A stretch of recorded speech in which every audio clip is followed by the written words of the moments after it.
Fala pessoal, tudo bem? Para quem não me conhece, eu sou o Roberto Fecchio, sou médico veterinário, sou pós-graduado em odontologia veterinária pela Anclivepa, tenho mestrado pelo Departamento de Cirurgia da USP, tenho doutorado pelo Departamento de Cirurgia da USP e tenho título de especialista em odontologia de animais selvagens, que é o Zoo and Wild Animals Dentistry Fellowship, é um nome chique, pelo American Veterinary Dental College.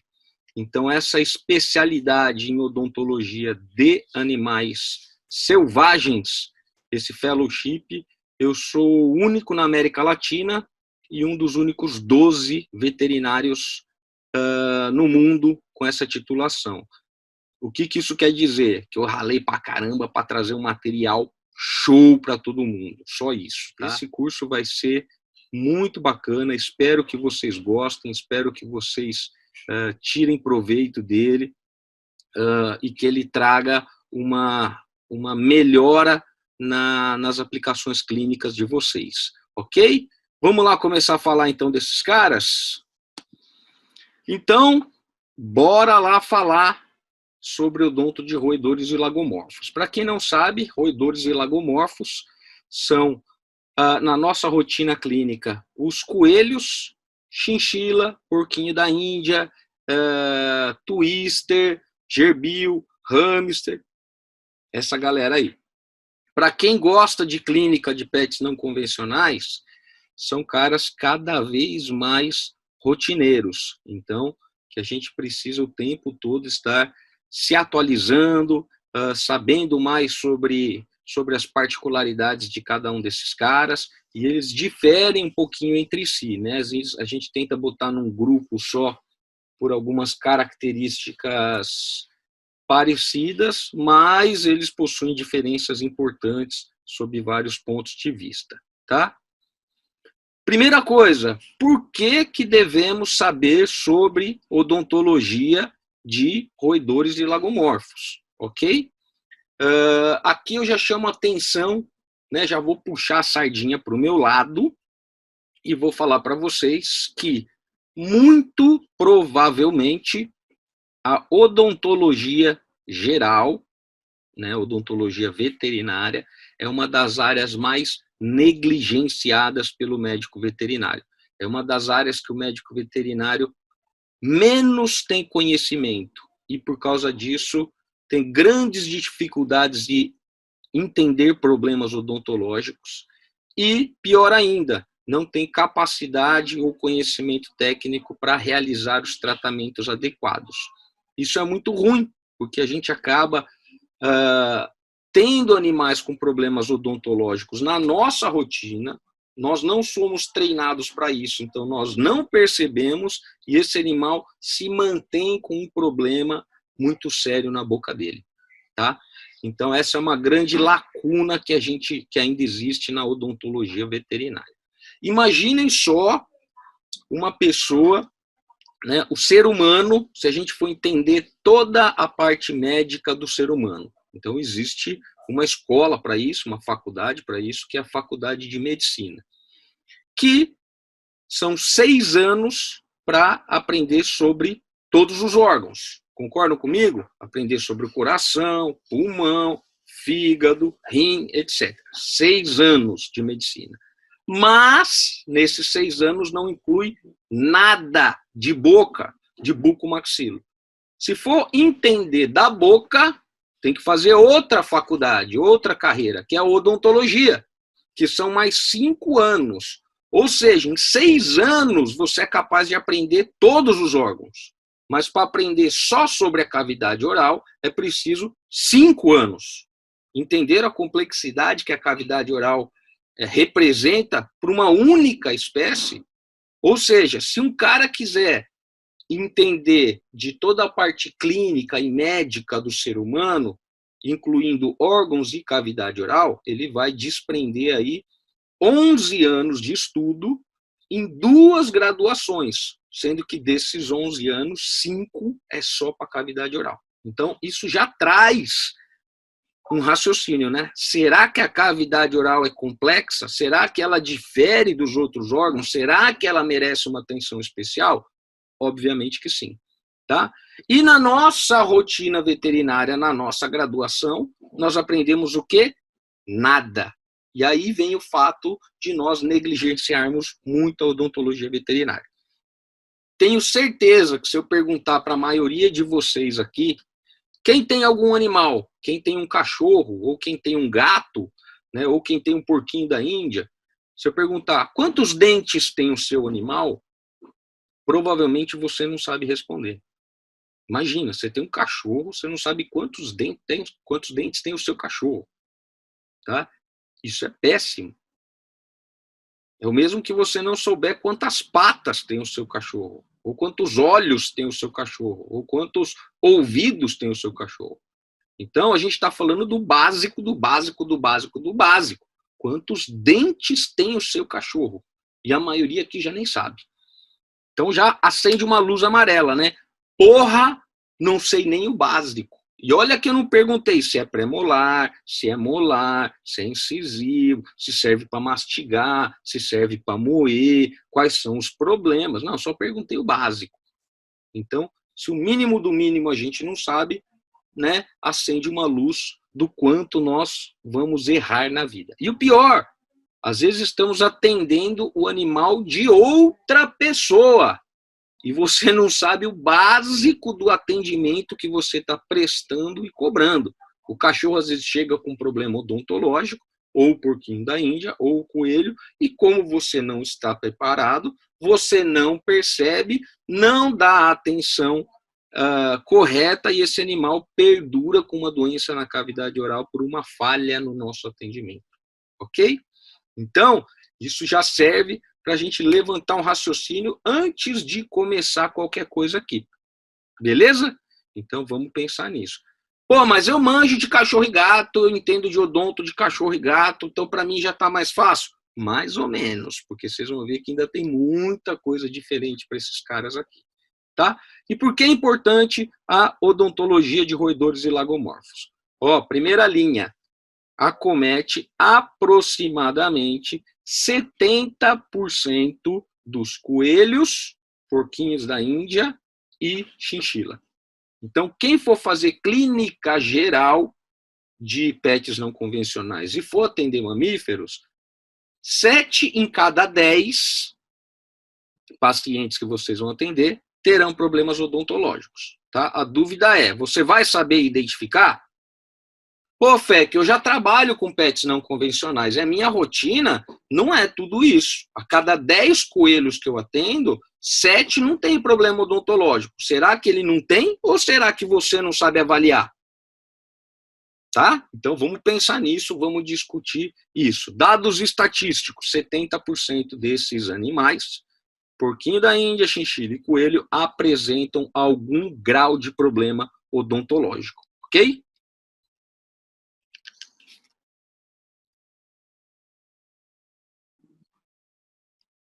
35% desses problemas são subclínicos, ou seja, eles não manifestam problema odontológico. Tá?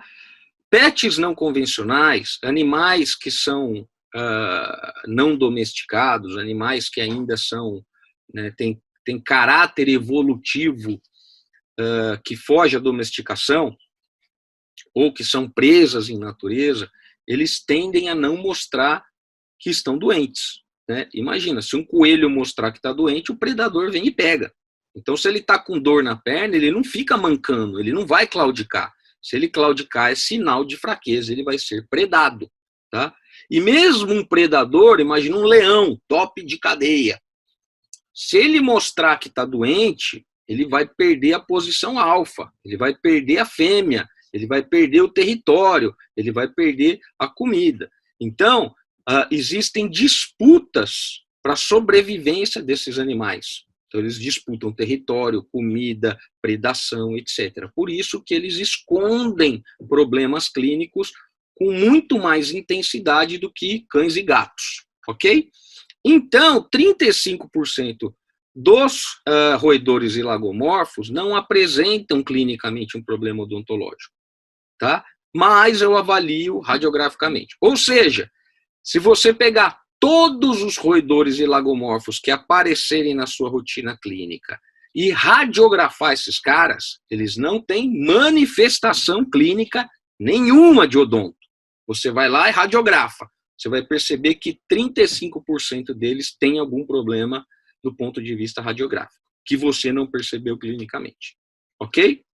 Esse é um estudo que foi feito pelo David Crossley, que é um cara lá da Universidade de Cambridge. Tá? Depois, quem quiser, eu posso até passar o estudo completo. Então, o que ele fez? Ele foi numa fazenda de chinchila. Vocês sabem que chinchila também são criadas para fazer casaco na Europa, né? Ou para carne, existem outras finalidades que não como pet. Então, ele foi lá e pegou, não lembro o número, mas pegou 3.000 animais que estavam lá na fazenda. Os 3.000 animais não tinham nada. Eles estavam lá se reproduzindo para depois ser abatido e virar casaco. Ele pegou 3.000 animais que não tinham manifestação clínica de doença nenhuma, radiografou todos. Achou problema em 35%. Então, isso já traz para a gente essa situação. Tá? Pensando aí, eu imagino que a rotina clínica seja um pouco maior, né? Porque se o bicho já está na sua clínica, alguma coisa ele tem. É diferente dos bichos que estavam lá quietinhos. Então, para quem estava lá quietinho, 35% de problemas já foi identificado sob radiografia. Tá? Na nossa clínica, provavelmente esse número aumenta. Nesse mesmo estudo, o que ele fez? Tomografia computadorizada de crânio de todos esses animais. E aí ele percebeu que 60% dos animais tinham algum problema odontológico na tomografia. Lógico, a tomografia é um exame muito mais detalhado, muito mais eficiente. Vocês vão ter uma aulinha aí com a doutora Márcia Mello, ela vai explicar um pouquinho melhor. Né? Então, a tomografia, por ser mais detalhista, encontrou ainda mais problemas. 60% dos animais sem indicação clínica apresentavam problemas odontológicos. Ou seja, só nessas 3 primeiras linhas, a gente já entende a importância do conhecimento odontológico na rotina clínica do atendimento de pets não convencionais. Tá? Porque se você for atender coelho, chinchila, porquinho da Índia, vai aparecer bicho com problema odontológico em alta prevalência. Então, esteja preparado para isso. Por isso que vocês estão aqui fazendo esse curso, né? Esse curso é só o início de um turbilhão de estudos aí que vocês terão na vida, tá? Já comentamos disso, mas ressaltando, a manifestação clínica é tardia. Então, às vezes, parece que o animal não tem nada. Né? O tutor chega na clínica, ele fala, ele não está comendo direito, tem algo esquisito, ele come um negocinho aqui, outro ali, quer dizer, nem o tutor sabe explicar direito o que está acontecendo. O tutor sabe que algo não está normal, mas não sabe explicar direito. Tá? E chega na clínica, você fala, eu vou dar uma olhadinha. Aí você dá um ramo de alfafa, o bicho devora a alfafa na sua frente. Tá? O tutor fica até com vergonha. Ele fala, nossa, doutor, eu juro que ele não estava comendo. Mas na sua frente ele está comendo. E por que o animal faz isso? Porque em casa ele se sente menos ameaçado. Então ele manifesta mais esse incômodo. Ele conhece as pessoas ali, ele sabe que ele não vai ser predado. Quando ele chega na sua clínica, que ele vê um veterinário feio pra caramba igual eu, ele fica assustado. Então ele come, mesmo que ele esteja com dor, ele come para poder esconder esse probleminha clínico. Então a gente ainda tem que considerar que no nosso ambiente de atendimento, esse animal vai estar usando mais ainda esse recurso. Então ele vai esconder essa manifestação clínica, tá? Então a gente precisa ter olhos mais acurados para entender qualquer coisinha subjetiva, tá? É muito mais complexo fazer uma avaliação clínica e achar detalhes de pets não convencionais, de animais selvagens, quando comparados aos cães e gatos, ok?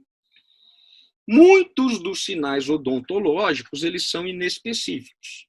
Então, às vezes ele tem uma diarreia, às vezes ele tem uma anorexia, às vezes ele tem uma apatia, que são sinais que podem estar ligados a várias doenças. E eles não são patognomônicos de problemas odontológicos. Então, muitas vezes, se eu não tenho uma experiência odontológica, se eu não estou ligado nesses dados, nesse percentual subclínico de problemas odontológicos, eu passo a trazer ou a direcionar o meu diagnóstico para um problema gastrointestinal, por uma estase, por um timpanismo, quer dizer, por uma outra situação gastroentérica, tá? Sem considerar a origem odontológica. Então, os sinais, eles nem sempre vão ser patognomônicos. Por isso que a gente precisa sempre estar atento. Então, antes de direcionar, vamos descartar se o problema não é odontológico. Minha sugestão: chegou um animal com sinais inespecíficos dentro desse grupo, faça um raio-x de crânio. Tá? Raio-x de crânio, hemograma, mensurar a temperatura, frequência cardíaca, respiratória. Eu acho que tudo isso é o básico de um exame clínico, é o básico de uma consulta, ok? A gente pula etapas durante a nossa experiência, então precisa. Tá? Pô, preciso fazer hemograma e bioquímico de qualquer animal? Claro que precisa. Imagina que você vai dar um anti-inflamatório para esse animal. Se você não sabe como está a função renal, você pode piorar a condição dele caso ele seja nefropata. Então, só para você prescrever um anti-inflamatório, você já tem que ter um bioquímico, certo? Então, vou fazer dipirona, porque eu acho que ele está com dor. A dipirona tem uma relação com a medula óssea ligada à produção e degeneração de células sanguíneas. Se você não tem um hemograma, não sabe se esse bicho está com uma anemia, você pode agravar esse quadro, tá? Então, o foco aqui não é clínica, vocês vão ter uma aulinha aí com a Mel falando um pouquinho mais disso, mas básico do atendimento clínico, incluam aí um raio-x de crânio, tá? Porque muito provavelmente, né? Quanto provavelmente? 70%. Muito provavelmente vocês vão identificar problemas odontológicos ligados aí a problemas, a outros problemas, tá? Não quer dizer que a odonto vai justificar tudo. Às vezes as coisas são concomitantes. Tem um problema odontológico junto com um problema gastroentérico. Então você vai ter que lidar com as duas coisas. Mas é importante identificar tudo que possa estar acontecendo aí, ok? Difícil identificação. Por quê? Galera, vocês já viram um animal claudicando, mancando? É fácil, né? O tutor percebe. O bicho começa a andar e mancar. Na hora ele fala, pô, não tá andando legal. Tem alguma coisa na perninha. Tá? Identificou. Tem uma dermatite, ou seja, uma alopecia. Achou uma alopecia ali. Ele fala, pô, essa pele não tá legal. Tem alguma coisa acontecendo na pele. Então, vou procurar um veterinário, certo? Agora, imagina se o coelho fraturou o último molar. Quem percebe? É fácil de perceber? Não. Vocês já abriram a boca de um coelho? Quando você abre a boca do coelho, o que acontece com a bochecha? Gruda. E a gente não enxerga nada lá dentro. Tá? A avaliação da cavidade oral não é simples. Então, é mais difícil identificar um problema odontológico, clinicamente falando, do que outros problemas. Então, por isso que a gente tem que usar do raio-x, usar de outros artefatos que eu vou falar para vocês aí, porque muito provavelmente, se o probleminha estiver lá na boca, ele vai passar numa consulta com você e vai embora com o probleminha ali na boca. É difícil ver, é difícil identificar, tá? Grande parte dos problemas odontológicos, não todos, mas grande parte, vem do manejo incorreto, tá? Um manejo nutricional incorreto, que vai mudar toda a dinâmica de crescimento dentário, de desgaste dentário, de movimentação mastigatória. Então, a gente sabe hoje que é muito comum os animais, os pets não convencionais, terem um manejo incorreto de forma geral. Né? Quem atende répteis atende muitos problemas decorrentes de uma temperatura errada, da umidade errada e coisas assim. Né? E para os mamíferos a gente também atende muito erro. Às vezes está na gaiola errada, às vezes está no espaço errado, usa uma cama que não deveria ser e tem uma nutrição que não é a mais adequada, que vai trazer problemas metabólicos, gastrointestinais e odontológicos, tá? Então, grande parte dos problemas odontológicos também vão ser decorrentes de manejo incorreto. Não todos, mas grande parte, tá? Existe um despreparo do veterinário. Acabamos de falar isso. Quantos dentes tem uma chinchila? Não sei. Pô, você atende chinchila? Ah, eu atendo chinchila há 10 anos. Legal. Quantos dentes tem uma chinchila? Pô, não sei. Quantos são premolares? Não sei. Quantas aulas você teve na graduação sobre odontologia veterinária? Nenhuma. Tá? Você sabe tratar canal do seu cachorro? Não, não sei, não aprendi. Então, nós não estamos preparados para identificar a doença. Se eu falar para vocês hoje aqui, digam 12 problemas dentários, tá? Seja de cachorro, gato, cavalo, chinchila, o que for, 12. Já vou dar uma dica. Os 12 problemas dentários, eles estão escritos na sua pasta de dente. A sua pasta de dente chama Colgate Total 12. Por que ela chama Total 12? Porque ela combate 12 probleminhas. Então está escrito na sua pasta de dente. Tá? Já está a cola. Tem uma cola aí para quem estiver perto, vai olhar na pasta de dente. Mas sem usar a cola, me digam aí, o que vocês vão falar? Tártaro, gengivite, que mais? Fratura de mandíbula, fratura dentária, pronto, paramos em 4, né? 5, talvez 6. Ou seja, a gente não consegue identificar nem 50% dos probleminhas básicos que estão descritos na pasta de dente. Imagina na nossa rotina clínica. Estamos negligenciando problemas odontológicos na nossa rotina veterinária. Ponto. Isso é um fato. A grande maioria dos veterinários não sabe fazer odontologia, não tem conhecimento para odontologia. E pior, muitos ainda tentam, né? Não tenho conhecimento, mas vou tentar fazer. Compra um aparelho aqui, um ultrassom ali, um negócio aqui, uma Dremel aqui e sai fazendo.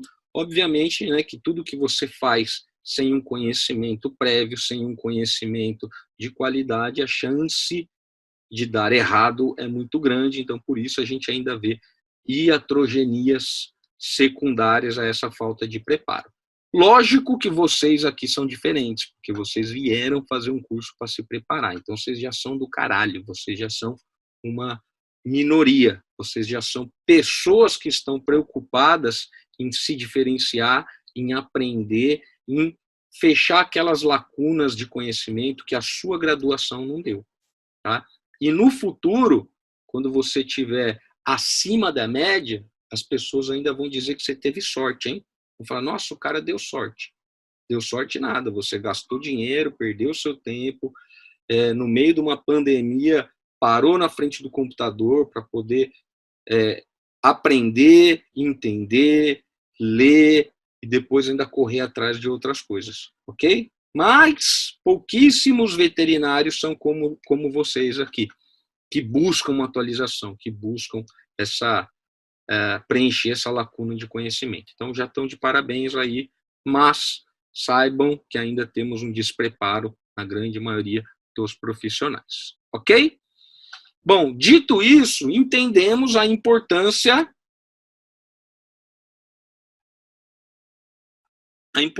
da odontologia na rotina dos roedores e lagomorfos, tá? Seja para quem for trabalhar só com odonto, seja para quem for trabalhar com a clínica geral dos pets não convencionais. Então vamos entender um pouquinho como que é a boca desses caras, tá?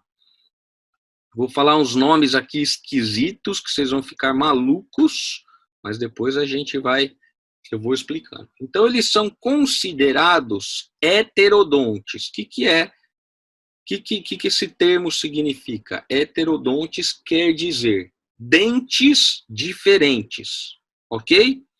Ou seja, dentro da boca deles, os dentes não são todos iguais. Eles possuem incisivo, premolar, molar, ok? Nós, seres humanos, somos heterodontes. Nós temos lá canino, incisivo, pré-molar, molar. Nossos dentes são diferentes. Se você pegar um golfinho ou uma orca, eles são homodontes. Todos os dentes são iguaizinhos, ok? Roedores e lagomorfos são heterodontes, então eles possuem dentes diferentes. Mas eles não possuem os dentes caninos. Então os dentes caninos são ausentes. Existe um espaço ali, ó. Aquele espaço onde estariam os caninos, tá? Fica uma lacuna grandona entre os incisivos e os pré-molares, tem um espação. Esse espaço chama diástema ou diastema, ok? Muito semelhante à boca de um cavalo. Se vocês lembrarem aí da faculdade, a boca do cavalo tem os incisivos lá na frente e os outros dentes pré-molares e molares lá no fundão. Então existe um espaço, né, onde encaixa o cabresto, etc. Aquele espaço chama diástema ou diastema, ok? Os roedores, do ponto de vista odontológico, são simplicidentatas. O que é isso? Eles possuem um dente na maxila. Maxila é a parte de cima, beleza? Então tem um dente na maxila. Um dente na maxila direita e um dente na maxila esquerda. Beleza? Então, roedores. Um dentinho na maxila direita, um dentinho na maxila esquerda. Possuem 2 incisivos superiores, ok? Simplicidentatas.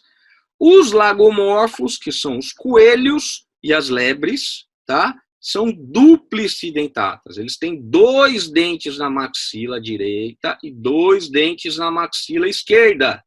Então, eles têm 4 incisivos superiores. 2 grandões que eu estou vendo e 2 pequenininhos atrás. Tá? Então, se você abrir a boca de um coelho, você vai ver que são 4 dentes incisivos superiores. Tá? 2 proeminentes e 2 pequenininhos ali atrás. A gente vai falar disso. Eu vou ilustrar tudo isso para vocês. Tá bom? Além disso, eles são monofiodontes, os roedores. O que é monofiodonte? Só tem uma fileira dentária. Não tem troca de dente.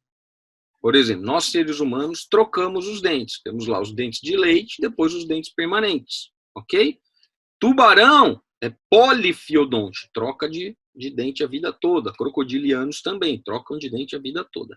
Os roedores são monofiodontes. Então, eles erupcionam uma arcada dentária e eles vão ter aquela arcada dentária para o resto da vida. Tá? Não vai ter troca. Os lagomorfos são difiodontes, ou seja, tem 2 arcadas, igualzinho nós, seres humanos. Nós temos uma dentição decídua, ou dentição de leite, e temos uma dentição permanente, ok? Então, são 2 dentições. Difiodonte, ok? Mas os coelhos fazem essa troca dentária ainda na vida embrionária. Então, essa troca dentária acontece quando eles ainda estão no útero da mãe, tá? Ou eventualmente aí nos primeiros dias de vida.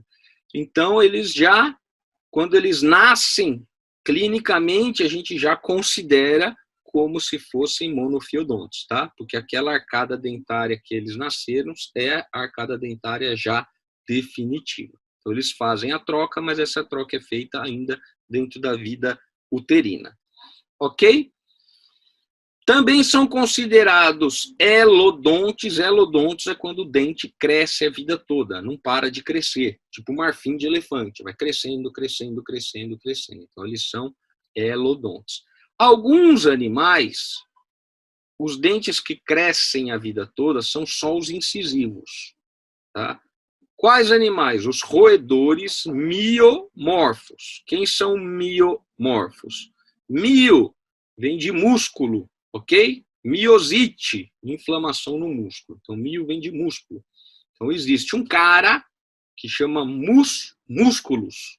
O camundongo é o nome científico do camundongo. Então, miomorfos quer dizer o camundongo e sua gangue. O camundongo e aqueles roedores taxonomicamente próximos, que são os roedores pequenos.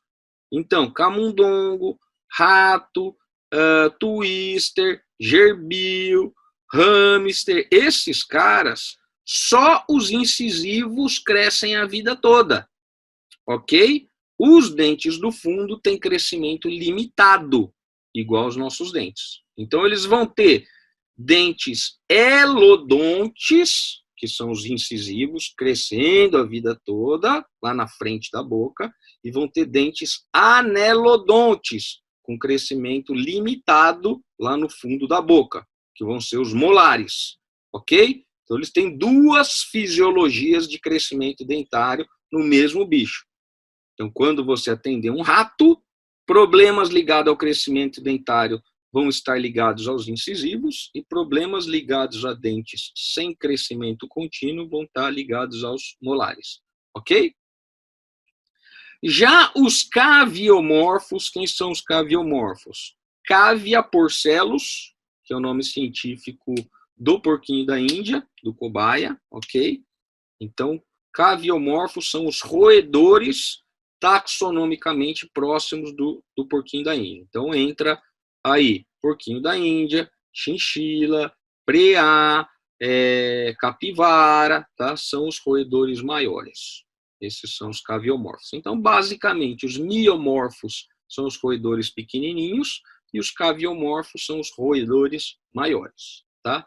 Então, os caviomorfos e os lagomorfos, os coelhos e as lebres, vão ter todos os dentes crescendo a vida toda. Beleza? Então, tanto os incisivos como o pré-molar e molar vão estar em constante crescimento. Então, essa é uma outra diferença aí. Ok? Então, os roedores caviomorfos estão mais próximos dos coelhos do ponto de vista odontológico. Tá? Lembrando que os roedores só têm 2 incisivos superiores e os lagomorfos possuem 4 incisivos superiores. Beleza? Além disso, eles são anisognatas. O que é anisognata? A largura da mandíbula e da maxila, ela difere, certo? Nós, se a gente fechar a boca, nossos dentes se tocam, ok? Nem todos os animais são assim. Então, por exemplo, um cachorro, quando ele fecha a boca, os dentes de cima vão ficar para fora e os dentes de baixo vão ficar para o lado de dentro. Já repararam isso? Olhem a boca do seu cachorro. Fecha a boca do seu cachorro. Você vai perceber que a parte de cima, os dentes de cima ficam por fora. E os dentes de baixo ficam por dentro. Então, ele já é anisognata. A maxila, que é a parte de cima, é mais larga do que a mandíbula, que é a parte de baixo. Então, quando ele fecha a boca, os dentes não se tocam. Ok? O mesmo acontece com os roedores e lagomorfos. Então, dependendo da espécie, a maxila é mais larga e a mandíbula é mais estreita, ou o contrário, a mandíbula é mais larga e a maxila mais estreita. Depende um pouquinho da espécie, mas todos eles são anisognatas. Tá bom? Vários conceitos novos, né, galera? Vários conceitos novos. Qual que é a vantagem da aula online? Você dá pause, volta e rever todo esse teco desses dontes, simples dentata, dentata, diástema, passa, fala, caralho, tô ficando maluco. Dá um pause, toma um café, volta e seguimos o jogo. Beleza? Bola para frente, agora eu vou ilustrar, agora eu vou trazer para o âmbito clínico esses conceitos odontológicos dessas espécies. Ok? Bom, do ponto de vista odontológico, e não taxonômico, odontológico, a gente vai ter, então, 3 grandes grupos. Os roedores, que têm dentes diferentes, os lagomorfos, lá do lado esquerdo da imagem, heterodontos, dentes diferentes, elodontos completos, ou seja, todos os dentes crescem a vida toda, caninos ausentes, diástema, duplicidentata, então 2 incisivos em cada maxila, 4 incisivos superiores, anisognatas, tá? Diferença de largura de mandíbula e maxila, e estritamente herbívoros, ok? Esse é um grande grupo. O grupo dos roedores a gente vai subdividir do ponto de vista odontológico. Então, teremos lá no cantinho direito os caviomorfos, que são mais parecidos com os coelhos, então, eles vão ser heterodontes, elodontos completos, caninos ausentes, diástema, mas símplice dentata, né, 2 incisivos superiores, anisognatas e herbívoros estritos. Então, os dois cantos aí, do ponto de vista odontológico, eles estão mais próximos. Nós vamos ver problemas dentários de coelhos, porquinhos da Índia e chinchila, mais correlacionados do que com os outros roedores. Tá? Os outros roedores, os miomorfos, vão ser heterodontes, elodontes só dos incisivos, então só os incisivos vão crescer a vida toda, os dentes do fundo não, também não possuem canino, também possuem esse espaço, a diástema, são simplicidentatas, como todos os roedores, tá? Um incisivo em cada maxila, 2 incisivos superiores no total, anisognata, e são onívoros. Então, essa dentição variada que eles possuem, né, elodonte na frente, anelodonte atrás, o formato dos dentes, essa variedade, né, essa heterodontia somada ao fato de ser elodonte de alguns dentes e anelodonte dos outros dentes, propicia uma alimentação mais diversificada. Então, esses caras, eles são onívoros, eles vão ter um manejo dietético um pouquinho diferente desses outros 2 grupos que são herbívoros estritos, ok? Vamos lá. A gente precisa considerar sempre, né, os aspectos evolutivos e biológicos desses animais. Então, já falamos um pouquinho dos sinais clínicos serem tardios, então, deles demorarem para mostrar um probleminha clínico, ok? E também existe alguns trabalhos aí bem interessantes relacionados à dentição deles com as gramíneas, né? Como é que é a alimentação disponível para esses animais na natureza. Então, imaginem onde esses animais vivem, tá? Os miomorfos, camundongos, ratos, etc., eles são onipresentes, né? Então, em tudo quanto é canto, no mundo inteiro vai ter miomorfos. Então, eles estão adaptados a todo quanto é tipo de dieta. Os lagomorfos, originalmente, eles são do norte da Europa, né? Lógico que depois o ser humano acabou levando para todo lado, mas, né, a gente tem que considerar que evolutivamente eles são do norte da Europa. O que tem no norte da Europa? Frio. O que tem no frio? Vegetação do tipo tundra, pinheiros e gramíneas, ok? E chinchila e porquinho da Índia, que são da América do Sul, estão aqui na Cordilheira dos Andes, também estão em regiões frias, que têm o mesmo tipo de vegetação. Então, são vegetações, né, de pinheiros e gramíneas. As gramíneas de região fria são gramíneas mais duras, são gramíneas mais espessas, tá? É diferente das gramíneas de uma região tropical. Então, por exemplo, se você pegar um alface e o capim, você vai sentir a diferença, né, de espessura e de aspereza dos dois. Então, esses animais, eles estão acostumados com essas gramíneas que são mais espessas, mais ricas em fibras, lignina, sílica, etc. A gente vai falar um pouquinho, tá?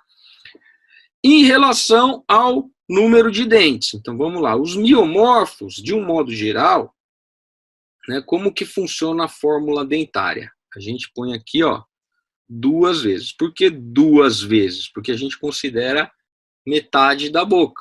A gente considera meia boca, certo? Por quê? Porque do outro lado é igual.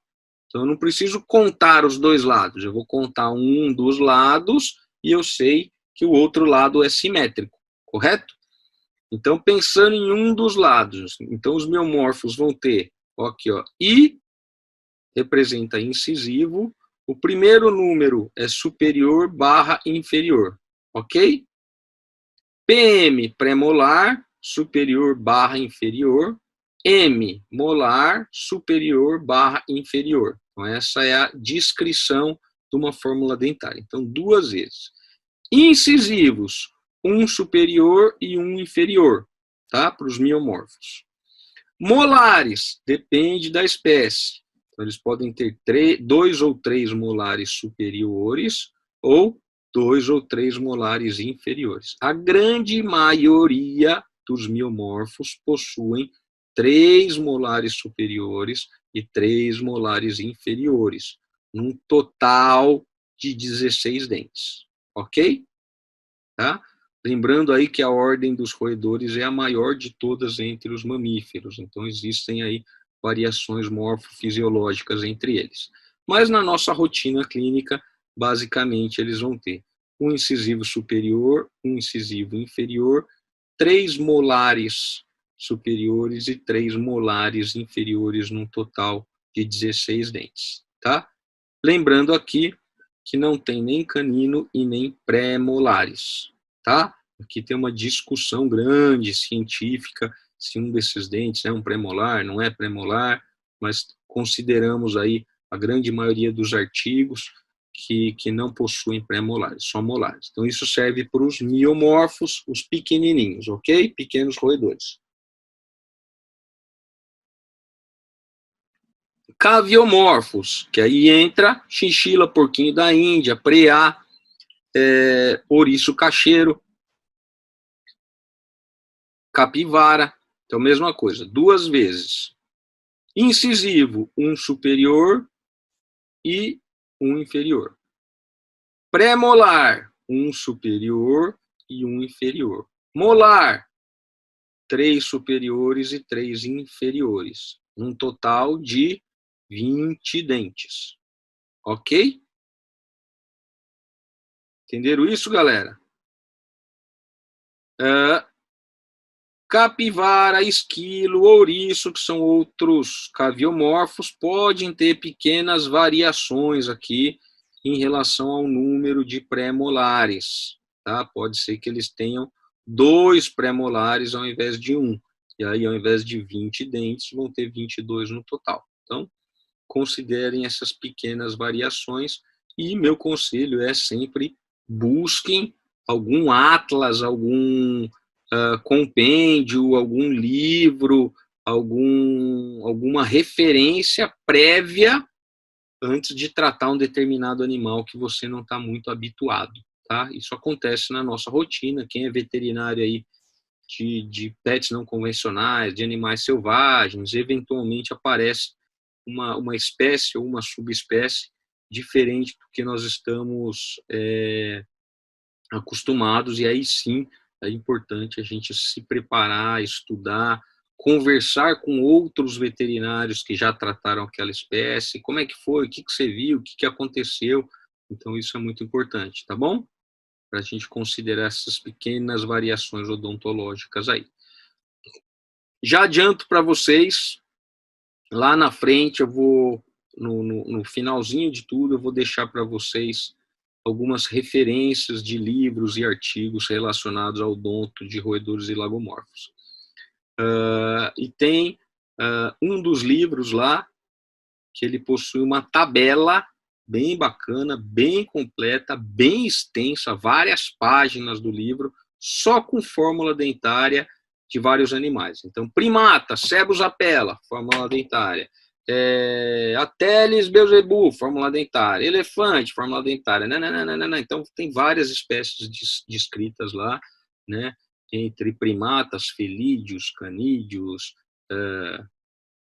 animais marinhos, e ali tem a fórmula dentária completa. Tá? Então, depois eu deixo a dica. Coelhos, que fazem parte da nossa rotina aqui dos lagomorfos, eles vão ter 28 dentes no total. Então, superior, 2 incisivos, tá? Lembrando que a gente está falando meia boca. Ele vai ter 2 de cada lado, 4 incisivos superiores. 2 incisivos superiores, 1 inferior. Pré-molares, 3 pré-molares superiores e 2 inferiores. Molares, 3 superiores e 3 inferiores, num total de 28 dentes. Beleza? Então, o coelho tem mais dente em cima, na maxila. Ele vai ter 2 incisivos na maxila e ele vai ter 3 pré-molares na maxila, ok? E embaixo, na mandíbula, ele vai ter 1 incisivo e 2 pré-molares. Então, ele tem mais dentes em cima do que embaixo, diferente dos outros bichos aí, que é basicamente simétrico. Ok? Então, aqui, só para a gente ilustrar um pouquinho essa composição do crânio, né? Isso aqui é um coelho. Então, nós vemos aqui na frente os incisivos, esse espaço grandão, que chama diástema, e aqui os dentes do fundo, ok? Então, eles vão ter 1, 2, 3 pré-molares, 1, 2, 3 molares em cima. Né? Aqui, 1, 2 pré-molares, 1, 2, 3 molares inferiores. Beleza? E essa diástema ela tem uma importância muito grande do ponto de vista evolutivo. Tá? Como assim? Esse espaço permite que a bochecha colabe. Não tem dente no caminho atrapalhando, certo? Então, como esses animais têm o hábito de roer, sempre que eles abrem a boca para roer alguma coisa, seja uma toca, seja uma madeira, seja o que ele for, abriu a boca, existem pregas labiais que vão puxar a bochecha. Então a boca vai ficar com as bochechas coladinhas. Para que isso é importante? Porque conforme ele está roendo, a terra, a madeira, ela vai ser jogada para o lado, vai ser jogada para fora da boca, tá? E não para dentro. Então essa diástema, essa ausência de dentes nessa região da boca, somada aí com essas pregas e ligamentos labiais, tá? É uma justificativa plausível, evolutiva, né, deles terem se habituado a roer com eficiência, tá? Imagina o contrário, imagina um pitbull roendo a terra, como é que ele fica? Né? Com terra dentro da boca, na goela, na glote, na traqueia, no pulmão. Então, o pitbull não é evolutivamente um cara bom para roer igual esses caras aqui. Então, uma das explanações, né, uma das teorias evolutivas correlaciona aí a diástema com esse hábito de roer.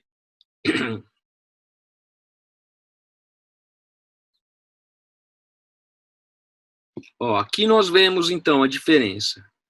Crânio de chinchila, muito fácil de saber que é um crânio de chinchila pelo tamanho da bula timpânica, tá? Esses animais, eles vivem dentro de tocas, basicamente dentro de pedras. Quem tem a oportunidade, quem já teve a oportunidade de visitar lá as ruínas em Machu Picchu, se você ficar atento, sempre tem uma chinchilinha aparecendo ali no meio das pedras. Então, eles têm uma audição bastante acurada, tá? E aqui a gente vê, né, ó, os incisivos simplicidentatas, um pré-molar e 3 molares, um pré-molar e 3 molares, e aqui a diástema, tá? Isso numa visão ventral da maxila. Aqui, ó, miomorfos, ratinhos. Então, incisivo, elodonte, cresce a vida toda, e aqui estão os molares, ó, 1, 2, 3 molares. Esses dentes, eles vão ter coroa, raiz, vão ser bem parecidos com o nosso dente. Quem já arrancou o dente do siso e pegou na mão, então vocês imaginam que o dente de um roedor miomorfo é parecido com aquilo, tá? Os molares parecem bastante com aquilo, tá bom?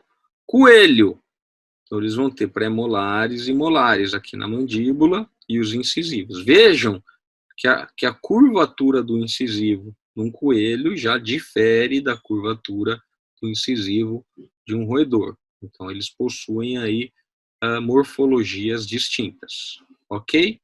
E aqui ilustrando os simplicidentatas, então do lado esquerdo uma chinchila com um incisivo na maxila direita, né? Tem outro do outro lado, então um incisivo aqui, e o coelho possui 2, ó, 1, 2, ok? E esse triangulinho aqui, ele ainda vai servir de canaleta para deslizar os dentes de baixo. Então, quando esses coelhos forem mastigar de lado, então imagina que tem os incisivos de frente assim, né? Quando a gente olha de lado, do jeito que ele está ali, e embaixo tem um incisivo, né? O incisivo ele fica passando no meio desses dois incisivos superiores. Ele fica passando aqui no meio, ó. Então, esse triângulo impede que o incisivo vá para trás, o incisivo inferior vá para trás ou vá para frente. Então, ele mantém um alinhamento durante a mastigação de lateralidade, tá? A gente chama isso de guia oclusal. Então, a guia oclusal, uma das guias oclusais dos lagomorfos, dos coelhos, é a guia oclusal dos incisivos. Ok? Então, aqui, seguindo um pouquinho dessa ilustração, duplice dentata, simplice dentata, e aqui, né, a boca de um coelho. É o que eu falei, esse dentinho aqui, ó, ele vai encaixar entre os dois. Quando a mandíbula estiver em movimento de lateralidade, ele vai manter uma estase, vai manter uma dinâmica para que os dentes do fundo consigam raspar entre si, moer, desgastar, sem que eles percam aí uma linha mastigatória correta, ok? Guia oclusal. Ilustrando aí a nisognatia, lembra que eu falei? Animais têm a mandíbula mais larga, a maxila mais curta e vice-versa. Aqui, o crânio de um porquinho da Índia. Então, vejam a distância entre os dentes da mandíbula, embaixo, ó. Uma distância bem grande, certo? Olha em cima a distância, bem menorzinha. Vamos dar um zoom aqui, ó. Olha lá, a distância entre os dentes mandibulares é bem grande e a distância entre os dentes maxilares é pequenininha. Tanto que esses dentes são angulados, ok? Porquinho da Índia, ele tem o dente meio deitadinho. Os dentes não são retos, eles são deitadinhos. Então, os dentes de baixo, eles são deitados, eles são desviados em direção à língua, ok? Estão deitados em direção à língua. Os dentes de cima, eles já estão abertos, então eles têm um desvio em direção ao vestíbulo da bochecha. Então é um desvio vestibular. E eles acabam formando aí um V ao contrário. Estão vendo? Ó, formam um Vzinho de ponta cabeça. Tá? E quanto que é essa angulação? Tá? Esses dentes se tocam num determinado ângulo, correto? Se eles se tocassem retinho, 90 graus, né? Mas eles estão anguladinhos. Então, em quanto que é esse ângulo? 30 graus. E isso é importante, porque quando for fazer um tratamento, um desgaste dentário, se não corrigir a angulação, eles vão ter dificuldade mastigatória, tá? A guia oclusal, ou seja, a interação entre os dentes para que a movimentação seja correta, e para os porquinhos da Índia, a movimentação rostro-caudal é muito importante, tá? Falamos ali para os coelhos, que é de lateralidade, é bastante importante. Para os porquinhos da Índia, rostro-caudal é muito importante. Se não tiver essa angulação correta, essa movimentação vai ser prejudicada e, obviamente, a digestão dos alimentos vai ser prejudicada também. Ok? Então, aqui ilustrando essa nisognatia.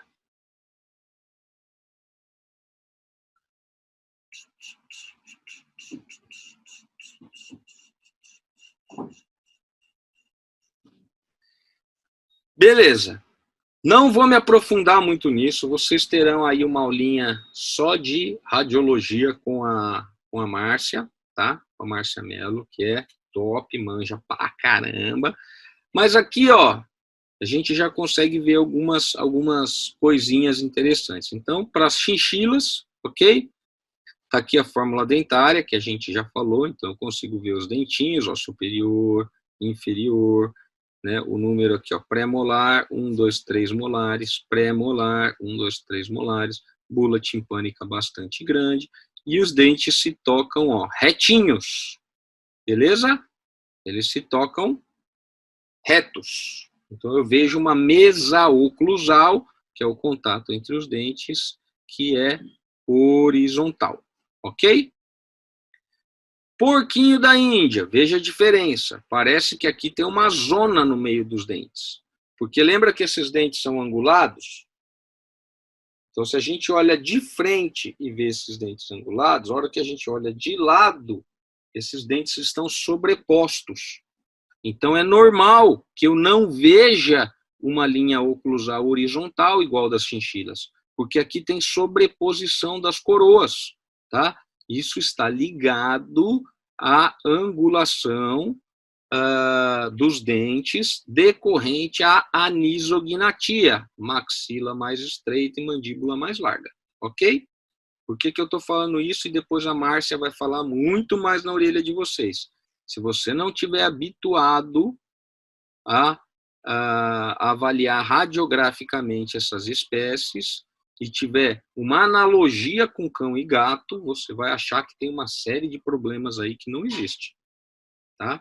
Então, precisa ter conhecimento de topografia radiográfica das espécies em que nós vamos trabalhar, ok? Do ponto de vista odontológico, ficamos com a parte mais chata, que é a radiografia de crânio, ok? Se você perguntar para qualquer radiologista qual é a parte mais chata de avaliar radiograficamente, eles vão falar o crânio. E é exatamente o que nós, odontólogos, vamos precisar avaliar. Então, já fica a dica aí que sofremos um pouquinho até pegar a manha. Muito importante, radiografa em animais normais. Tenha um banco de imagens de animais normais, para quando você tiver um probleminha, você pode comparar. Se você acha isso aqui é um problema, não é uma lesão, não é, você compara com o raio-x normal. Isso vai ajudar até que você pegue a manha, ok? Aqui o raio-x de um coelho, mostrando para vocês, ó, que o incisivo inferior ele oclui entre os dois superiores, tá? Para formar um trilho, isso é normal. E os dentes, eles são convergentes. Lembra que eu falei que em cima tem mais dente do que embaixo? Se você reparar, os dentes de cima, eles são meio abaulados, assim, eles meio que convergem para os de baixo, tá? Isso tem a ver com o número de dentes. Não vou detalhar para vocês radiograficamente, porque não é o objetivo nesse momento, tá? Vocês vão ter isso com mais detalhes aí com a Marcinha. Ela vai fritar o cérebro de vocês com os aspectos radiográficos, tá? Existem estudos que ainda correlacionam, né, a função de cada dente. Então, estão vendo aqui coloridinho?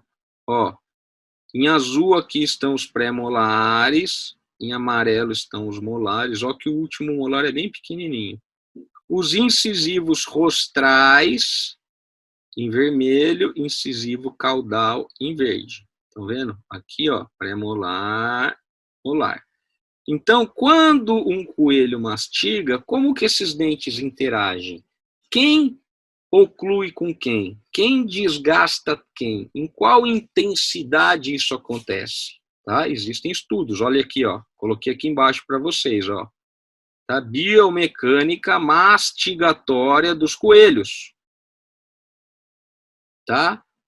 Uma dinâmica, né, multibórea, multicorpórea. Aqui ele está falando não do corpo todo, mas de todo o sincrânio, que envolve o crânio e a mandíbula. Ok? Então é um estudo muito legal. Então, além de eu saber qual dente é qual, eu preciso saber como que eles se tocam, como que eles se mastigam, como que eles se desgastam. E pior, como que eles se tocam e desgastam no movimento rosto-caudal? Como que eles se tocam e desgastam no movimento de lateralidade? Como que eles se tocam e desgastam só de abrir e fechar a boca? Então, essa dinâmica mastigatória, ela muda a forma com que os dentes se tocam, as forças que agem sobre eles e como que isso vai desgastar as diferentes estruturas dentárias, tá? Então, eu preciso saber o que é normal. Pô, vou ter que estudar biomecânica mastigatória? Vai, porque você vai ter que orientar o tutor a oferecer alimentos que propiciem o normal. Se o alimento que o tutor está oferecendo não propiciar uma dinâmica normal, esse bicho vai ter problemas. ok? Se eu sou um ortopedista, eu tenho que saber como que é a biodinâmica da movimentação do cachorro? Claro que eu tenho que saber. Porque se tiver algo errado, eu vou precisar orientar o tutor. O cachorro anda rebolando, ou seja, fugiu da biodinâmica normal. Eu já vou suspeitar, por exemplo, né, de um problema articular. Tá? Então, para eu entender o normal, eu vou ter que estudar biomecânica. Na odonto também se estuda biomecânica. Ok? O cachorro tem displasia coxofemoral. Às vezes o ortopedista, só de bater o olho, ele já fala isso. Ele vê um cachorro andando na rua, ele fala, olha lá, displasia. Tá? Por quê? Porque ele manja tanto de como que é uma biomecânica de locomoção normal, que qualquer alteração ele já começa a associar com as doenças aí que possam estar cometendo os animais. Então, nós também, quem for mexer com odonto, vai precisar entender de biomecânica mastigatória, tá? Que envolve dente, envolve desgaste, envolve diferentes estruturas dentárias, envolve músculos, ok? Então, é uma área fisiológica. Então, a gente nem entrou em problema dentário, hein, galera? A gente só está falando do normal, de como que as coisas são e de como as coisas funcionam. Beleza? Esses contatos entre os dentes, estão vendo aqui as diferenças? Esses contatos entre os dentes, eles vão divergir bastante, tá? Miomorfos, basicamente, abrem e fecham a boca, Eles têm pouca movimentação de lateralidade, pouca movimentação rostro-caudal, tá? Então, eles costumam ter desordens, começam a ter problemas mastigatórios de contato direto, tá? Bate, bate, bate, bate, bate. Lembrando que os dentes do fundo não crescem a vida toda. Então, começa a desgastar, mas ele não é substituído, certo? Porque ele tem crescimento limitado. Então, com o tempo, a gente vai ver um ratinho assim, ó. Com o dente bem rasinho, porque ele veio desgastando, desgastando, desgastando, desgastando e não foi substituído. Mais ou menos igual um bruxismo, certo? Que acontece conosco. Então, olha aqui, ó.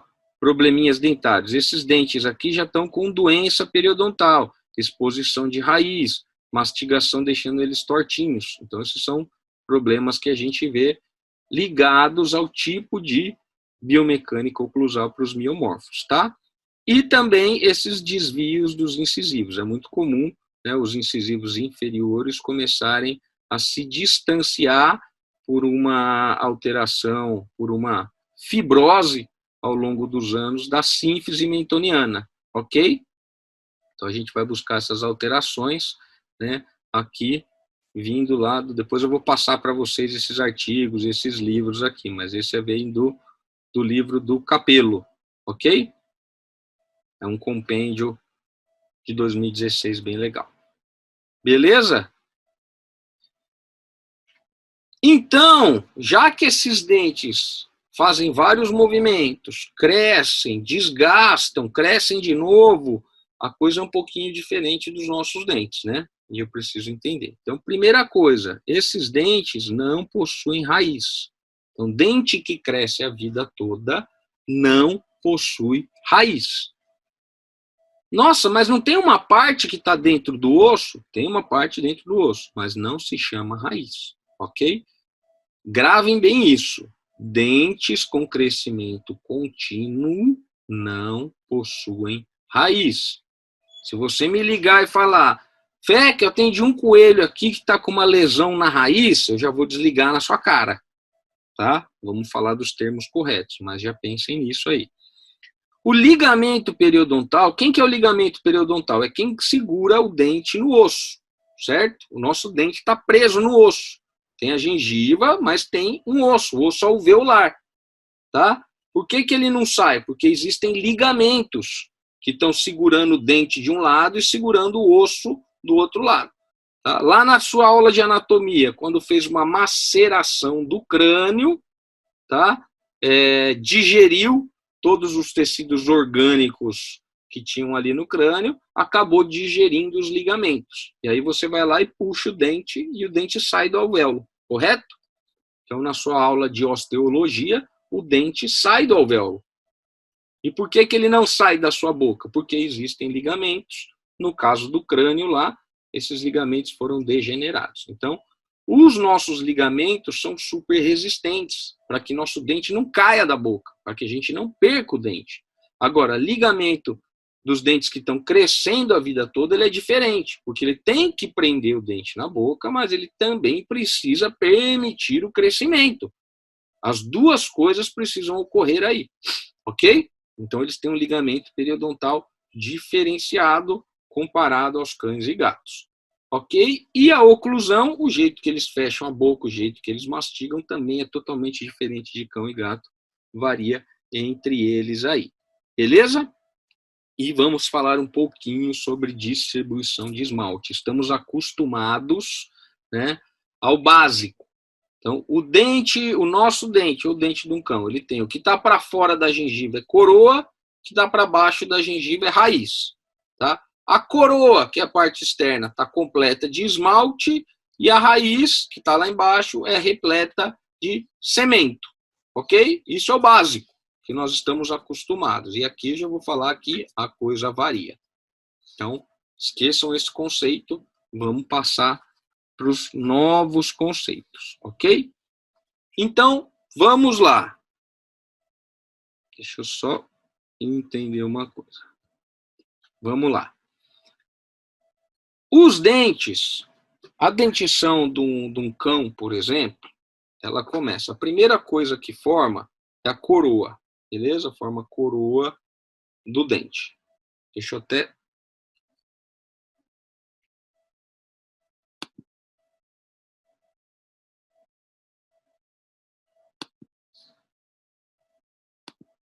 Deixa eu jogar aqui para mim, tá? A coroa do dente, a parte de cima, de fora, beleza? É a primeira coisa que forma. Então, ela vai formando ali, tem vários estágios, sino, campânula, etc. Aí ele forma a coroa.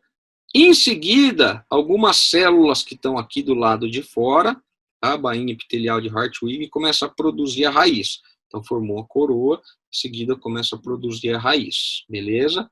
Lá no finalzinho da raiz, ela se toca, ou ela quase se toca, que é o ápice do dente. Então, terminou de formar o ápice, o tamanho do dente, ele chegou no seu estágio final. Depois o dente continua produzindo parede de dentina e tal, mas o tamanho do dente se limita. Então, você tem formação da coroa, beleza?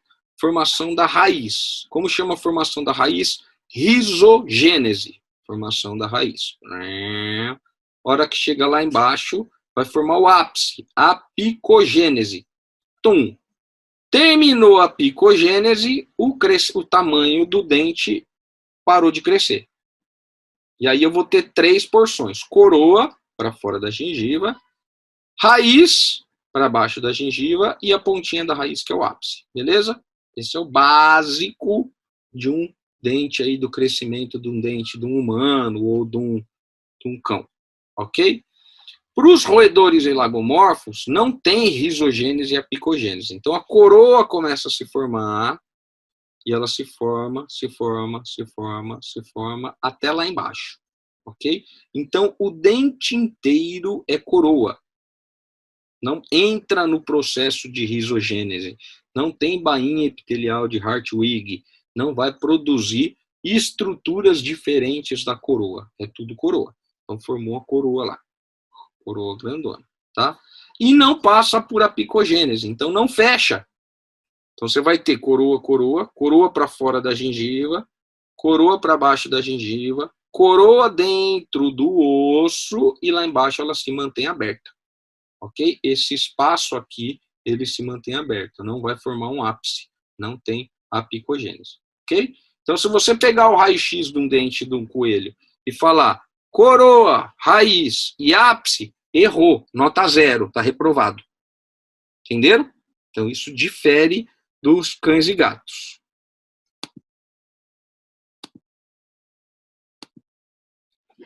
Então, a imagem que nós temos, ela é assim, ó.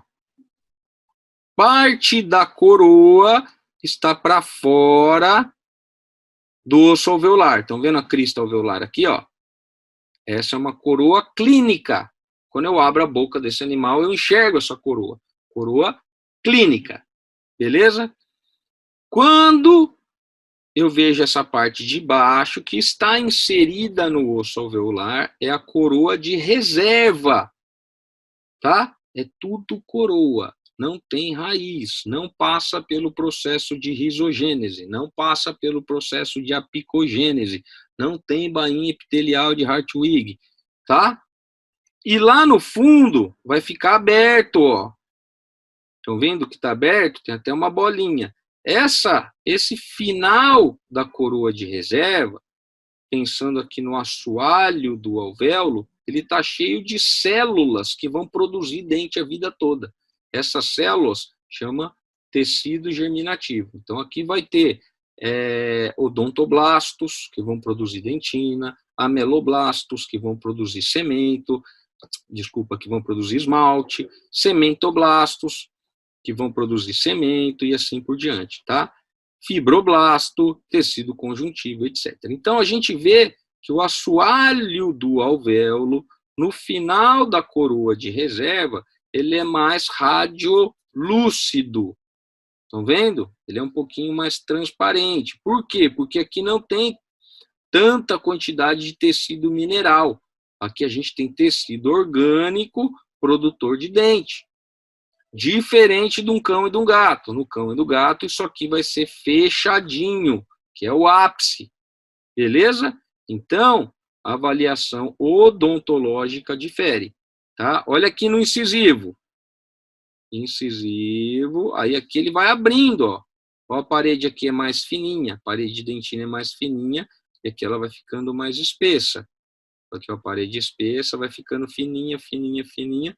E lá no meião, ó, a gente tem um grupo de tecido germinativo que ele é radiotransparente, radiolúcido, circunscrito pelo assoalho do alvéolo.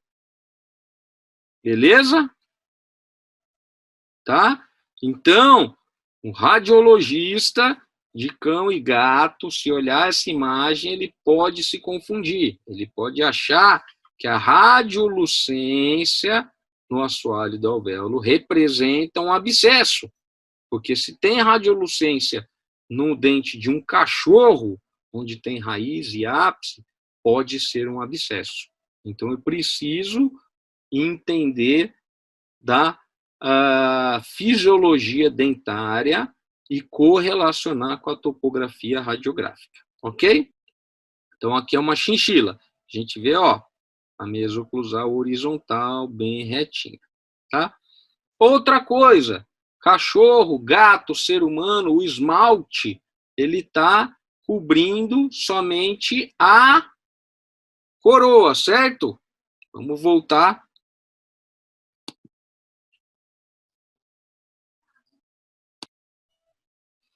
Então, lembra aquela ideia do dente de um cão? Coroa externa, toda coberta com esmalte, certo? E aí vem a raiz que está embaixo da gengiva, que vai ser coberta externamente com cemento, tá? E aí tem uma parede de dentina que vai desde a coroa até a raiz, tá? Então, isso é o que nós estamos acostumados, a achar que o esmalte ele está somente na coroa. E existe uma diferença do grau de mineralização da dentina e do esmalte. O esmalte é mais mineralizado, ele é mais duro, ele tem aí ao redor de 97%, 98% de hidroxiapatita. Então, ele tem um grau de mineralização muito alto, tá? Tanto que ele é muito duro, tá? Não quer dizer que é resistente. Dureza é diferente de resistência, tá? O vidro é duro, o vidro não é flexível, mas não quer dizer que é resistente. A borracha, ela é mole, mas ela tem uma resistência maior. Então, não é porque ele é muito duro que a gente vai achar que o dente é resistente por causa disso, ok? Então, temos que ter cuidado com isso.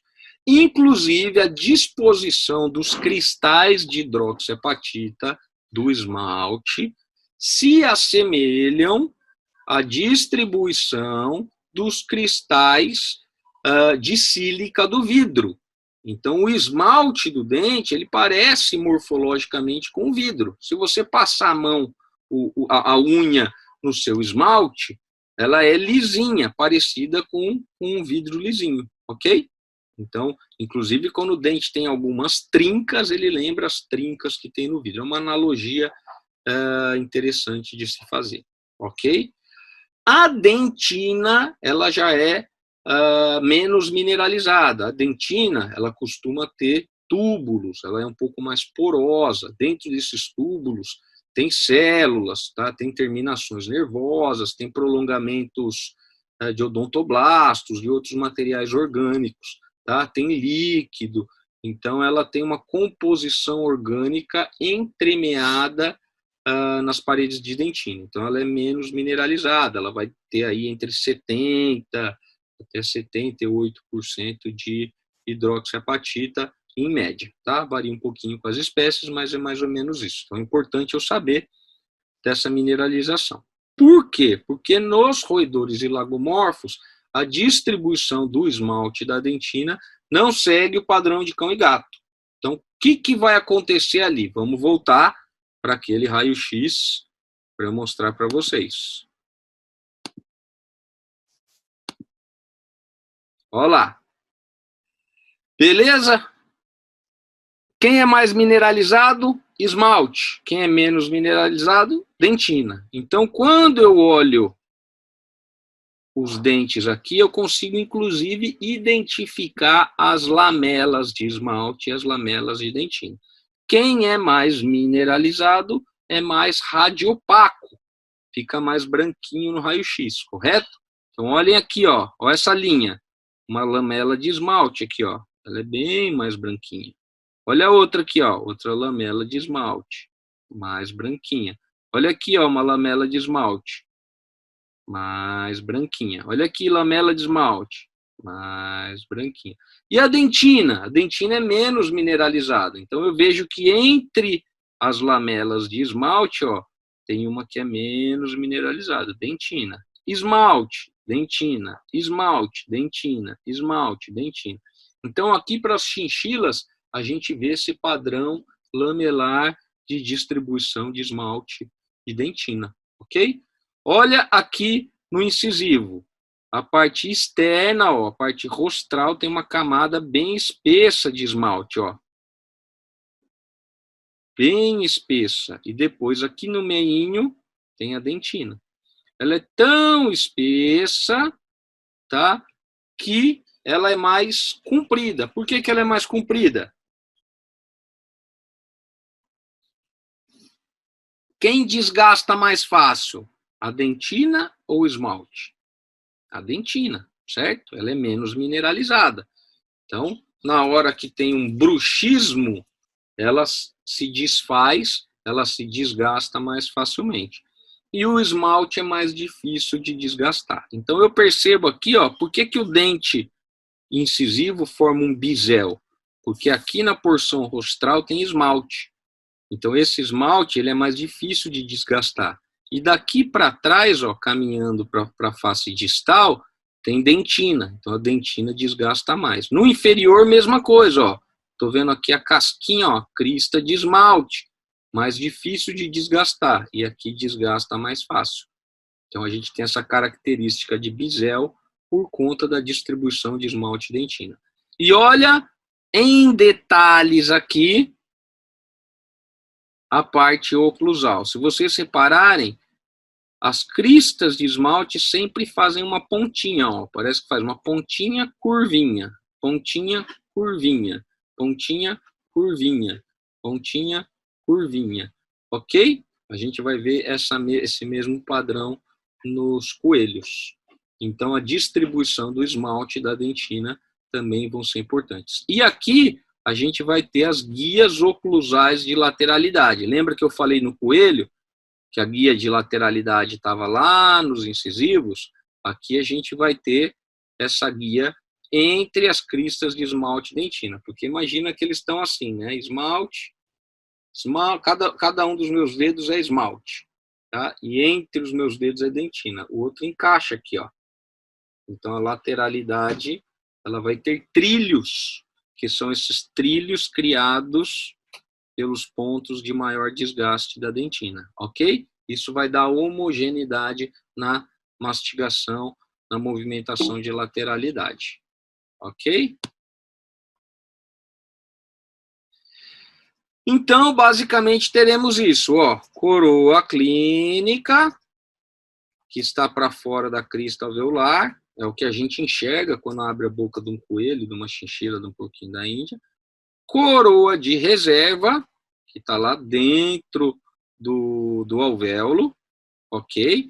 E vão vendo que o espessamento da parede do dente, ela vai afinando à medida que progride em direção ao assoalho do alvéolo, ok? E aqui embaixo, ó, isso aqui está aberto, não existe ápice, tá? E eu também não posso dizer que é um ápice aberto, porque não tem ápice, não passou pelo processo de apicogênese.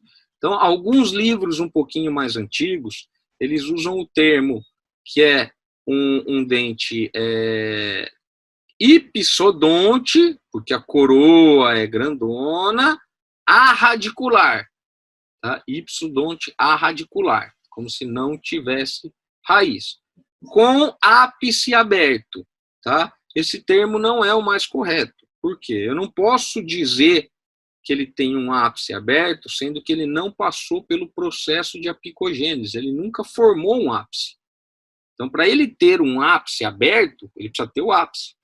Seja aberto, seja fechado, seja como for. Então, se ele não formou o ápice, eu não posso dizer que ele tem o ápice XYZ, tá? E também não posso dizer arradicular, porque ele não passa pelo processo de risogênese. Então, quando eu uso o termo elodonte, eu já estou dizendo que é um dente de crescimento contínuo, com coroa clínica, coroa de reserva e tecido germinativo, ok? Senão seria mais ou menos o mesmo de eu dizer que a cobra é um quadrúpede sem pata, tá? Não cabe usar o termo, né, bípede ou quadrúpede para um animal que não possui patas. Então, mais ou menos isso. O termo correto que vocês têm que gravar: elodontes, dente que cresce a vida toda. Anatomicamente, composto por coroa clínica, tá? Que está para fora da gengiva, coroa de reserva, que está dentro do osso alveolar, cuja espessura diminui à medida que progride em direção ao assoalho do alvéolo, e no assoalho do alvéolo composta por tecido germinativo, células blásticas, células indiferenciadas, que vão produzir o dente de diferentes formas, tá? Vai produzir esmalte, dentina, com padrões diferentes dos padrões vistos em cães e gatos, ok?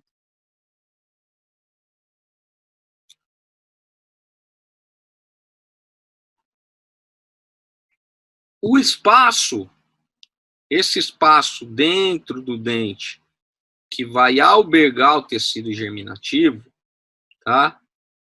Nós chamamos de canal dentário. Então, é o canal do dente. E todo esse tecido germinativo que está aí dentro, nós chamamos de polpa. É a polpa dentária, tá? Então, a polpa dentária, ela possui aqui uma largura, que é a mesma largura do dente, tá? E o comprimento da polpa, ó, o tecido germinativo, a parte orgânica do dente, ela vai abranger mais ou menos 2/3 do comprimento total do dente, ok?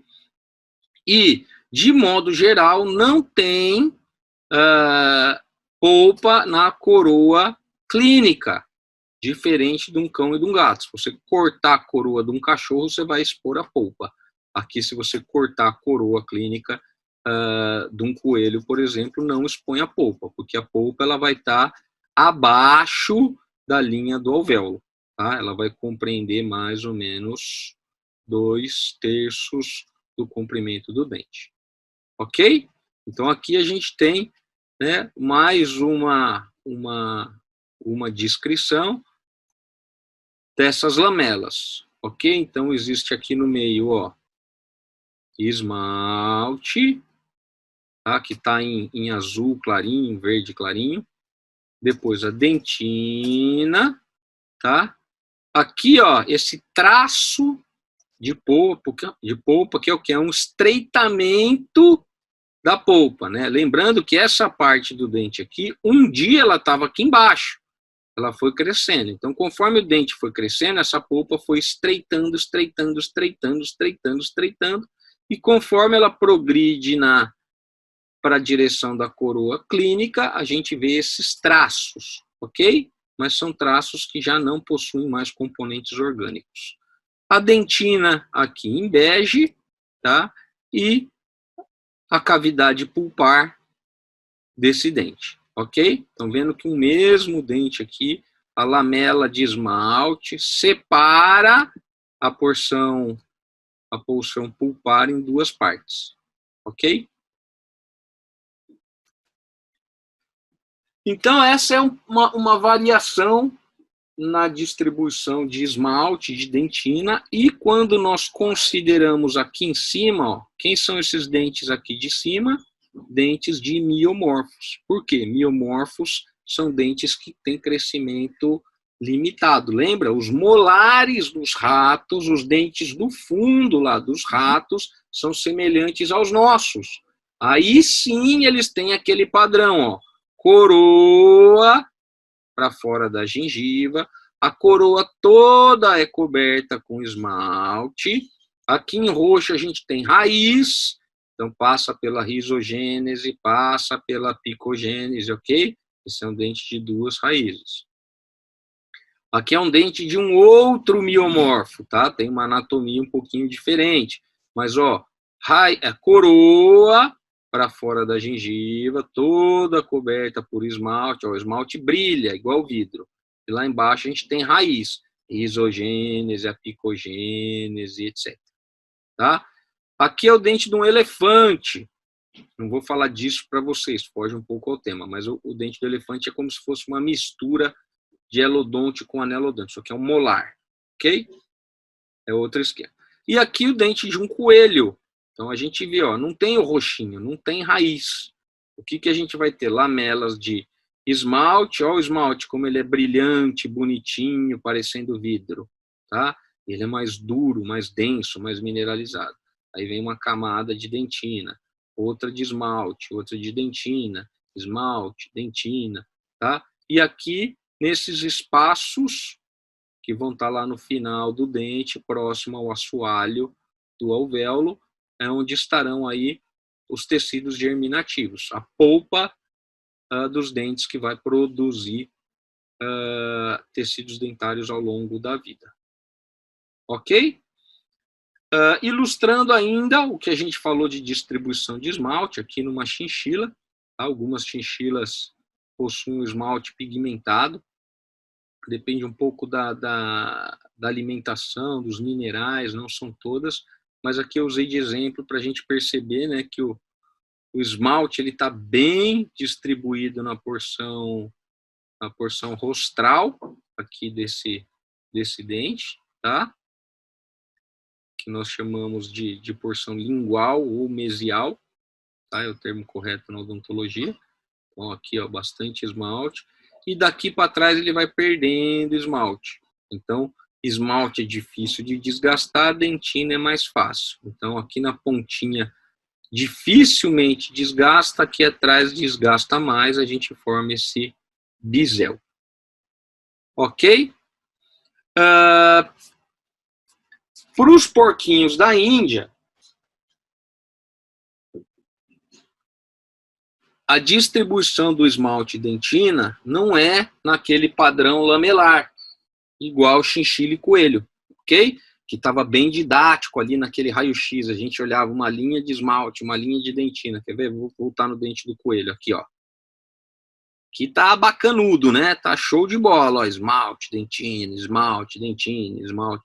Então, essas lamelas paralelas a gente enxerga nos dentes das chinchilas, nos premolares e molares da chinchila e dos coelhos. Mas nos porquinhos da Índia, essas cristas, tá? Elas não estão na forma de lamelas paralelas, tá? Elas são cristas que circundam o dente, ó. Então, a gente tem uma composição externa com esmalte e a parte interna com dentina. Beleza? O que isso muda na nossa vida? Aqui, ó, lembra que isso aqui, esses vãos, essas canaletas, elas vão servir para o dente de cima, né, deslizar, formando uma guia oclusal de lateralidade. Para o porquinho da Índia, a distribuição do esmalte, ela já é de outra forma, porque a movimentação rostro-caudal para eles é mais importante, ok? Então, a distribuição do esmalte deles vai ser irregular, quando a gente pensa em paralelismo, ok? E ela vai ter, por exemplo, para os dentes de baixo, lembra que os dentes de baixo são deitados assim, em direção à língua? Então, aqui a gente está nos dentes mandibulares, aqui essa parte seria a língua. Beleza? Então, a deposição de esmalte, ela é maior nas cristas que são vestibulares, que estão do lado de fora. Certo? Então, imagina o dente aqui. As cristas vestibulares, que estão do lado de fora, elas têm mais esmalte. E a crista de dentro tem menos esmalte. Então, desgasta mais aonde? Dentro do que fora. Por isso que ele vai ter esse padrão assim, ó. Mais esmalte aqui em cima, menos esmalte aqui. Certo? E do outro lado, mesma coisa. Mais esmalte aqui, menos esmalte aqui. Então, o dente vai ser assim, ó. Beleza? Esse é o dente de baixo. E em cima, que é assim, é ao contrário.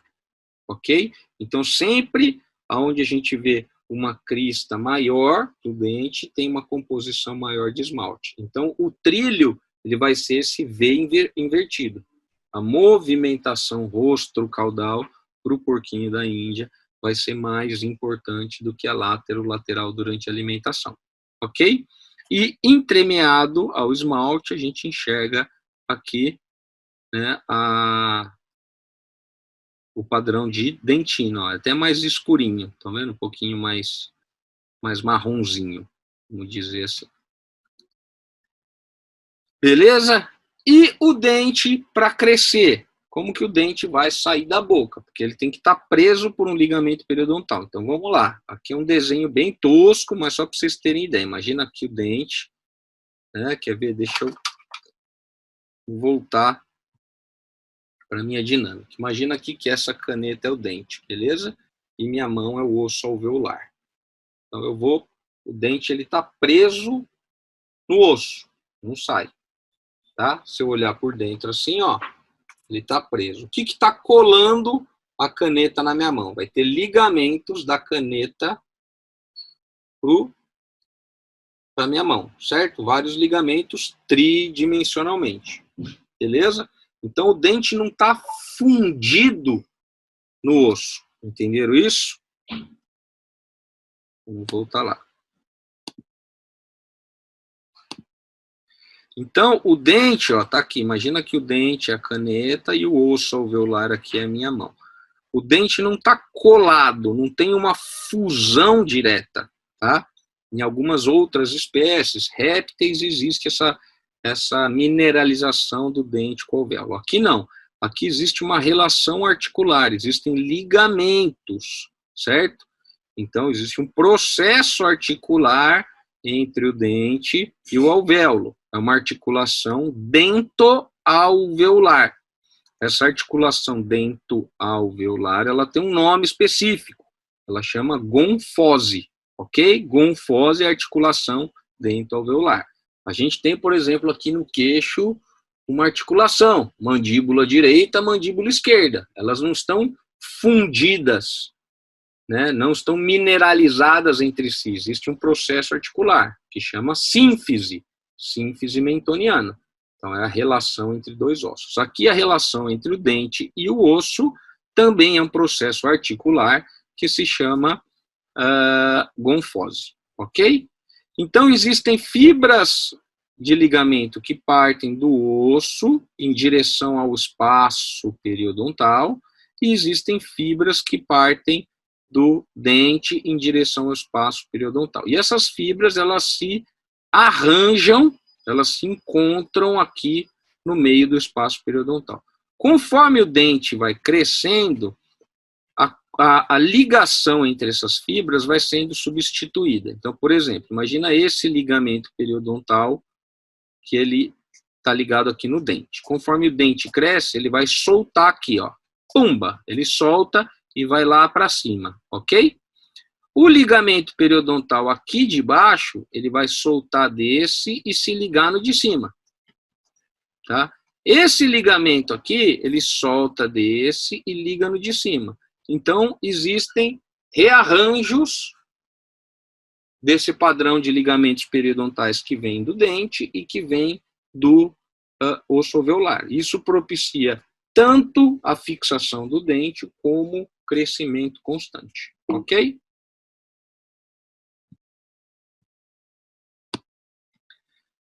Lembrando que demos ênfase, tudo isso que a gente falou, coroa clínica, coroa de reserva, tecido germinativo, ligamento periodontal diferenciado, área de translucidez no assoalho do alvéolo, está ligado aos elodontes, beleza? Aqueles caras que têm dente com crescimento contínuo. Se considerarmos os molares dos dentes, né, dos miomorfos, twister, gerbil, hamster, isso não se aplica, tá? Eles são anelodontes, coroa completa, recoberta com esmalte, raiz, risogênese, apicogênese, etc.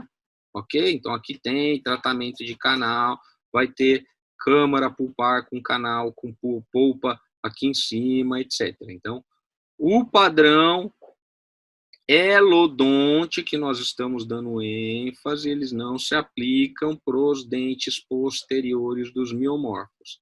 Ah, posso desgastar o molar de um rato? Não, não pode. Porque é outra fisiologia, ok? Então, é importante que a gente diferencie isso.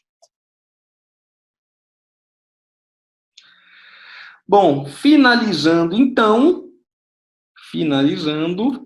aqui tem algumas referências que eu usei para montar esse mini curso. Tudo que eu usei nesse mini curso, ele está dentro desses livros aí. Então, hoje, né, em português, a segunda edição do Tratado de Animais Selvagens, ela é muito bacana. Então, existe uma seção odontológica, não é nem um capítulo. Então, tem capítulo de endodontia, escrito pelo João e pelo Leon, tem capítulo de periodontia, escrito pelo Parrali, roedores e lagomorfos, radiologia odontológica, prótese de bico em ave, quer dizer, tem toda uma seção odontológica que vale a pena. Esse livro de cabeceira, a gente dorme, né? Quem mexe com animais selvagens, pets não convencionais ou o que for, isso aqui fica dentro do travesseiro, para a gente ver se consegue aprender por osmose, né? Então, em português é uma referência básica para todo mundo. E existem alguns livros específicos. Então, esse aqui é o livro do Vittorio Capello, que é um italiano, mas tem um livro em inglês, tá? É um atlas, ele é muito mais ilustrativo do que do que descritivo, mas ele é bem bacana. Esse aqui é o melhor, na minha opinião. A autora chama Stella Baumer. Esse eu acho que é o melhor livro de odontologia em roedores e lagomorfos, específico, tá? E ele já é bastante teórico, ele é bem ilustrativo, mas também bastante teórico, bastante descritivo, tá? Em 2003, havia saído lá o Proceedings do Veterinary Clinics of North America, né? Então saiu um deles de odontologia, que tinha lá odonto em primatas, odonto em répteis, odonto em aves, né? Odonto em aves não é odonto, é estomatologia, né? Que não tem dente, é bico. Mas tinha afecções orais em anfíbios, em répteis, em aves, em primatas, em carnívoros, em elefantes, em roedores, em lagomorfos. Então, vários capítulos ali bem legais. E houve uma releitura dele, ó, Clinics of North America, em 2016, que o Vitório Capello é o editor, e aí ele deu uma enxugada para os pets não convencionais. Então ele tirou daqui os capítulos que envolviam elefante, tigre, essas coisas. E ele aumentou o número de capítulos ligados a roedores e lagomorfos, incluiu aí hedgehogs, migni pig, sugar glider. Então ele trouxe um compêndio de odontologia mais voltado para os pets não convencionais, tá? Então ele é geralzão, mas o foco é pets não convencionais. E isso aqui é a Bíblia da odontologia veterinária, tá? Essa autora, que é a Ade Lobby Price, ela é a deusa da odontologia, tá? Ela junto com Peter Emily, né? Os dois formam aí o casal dos deuses da mitologia odontológica. Então, isso aqui é a Bíblia, ele está na segunda edição, tá? Tem alguns capítulos, esse livro não é exclusivo de animais selvagens, hein? Ele tem anatomia, fisiologia, cão, gato, animais selvagens, tem um capítulo só de animais selvagens, escrito por um cara super lindo, no caso eu, tá? Inclusive essa foto de capa é uma lesãozinha odontológica em gato do mato.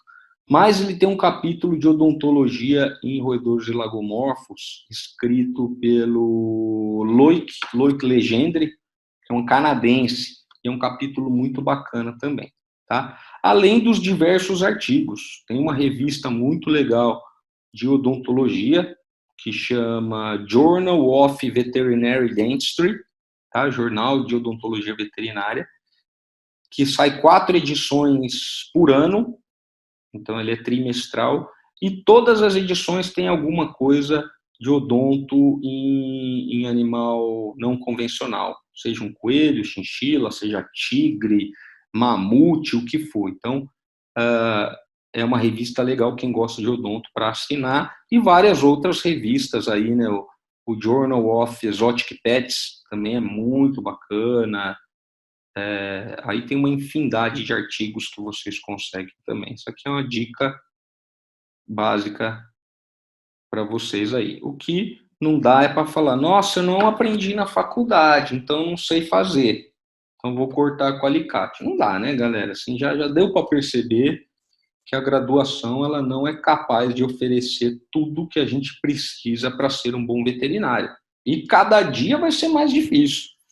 Cada dia que passa, a veterinária se torna mais ampla, ela tem mais conhecimento das coisas. Então, 5 anos aprendendo veterinária vai ser sempre pouco, e cada vez vai ser menos, ok? Isso na minha época a faculdade era integral, era o dia inteiro, agora a faculdade é meio período.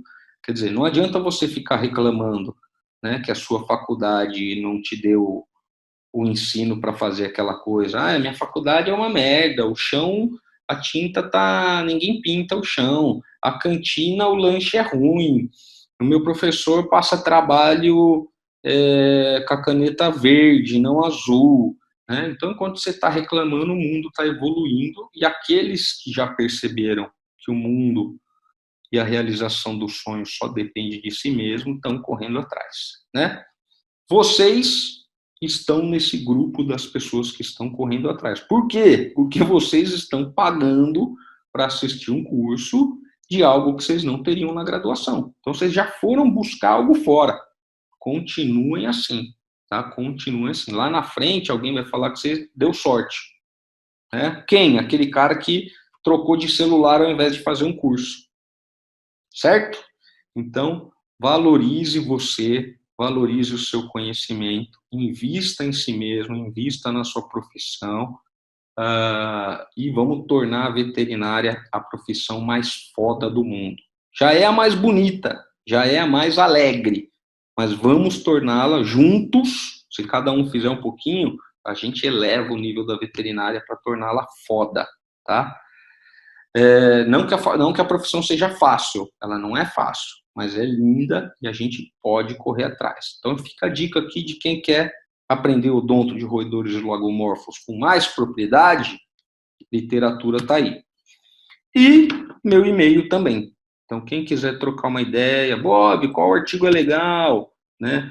Pô, tô lendo um artigo aqui, é bacana, não é? Às vezes a galera me manda um pedaço de algo que está escrevendo, estou fazendo um trabalhinho para a faculdade, né? Quando eu tenho saco, quando eu estou afim, eu até dou uma lida, né? Às vezes eu abro uma Heineken ali, dou uma lida no trabalho, né? Às vezes eu estou atarefado, cheio de coisa, aí eu recuso, falo, porra, né? Não vai dar, não vou conseguir resumir, orientar, ajudar, mas de um modo geral eu tento ser bacana nesse sentido.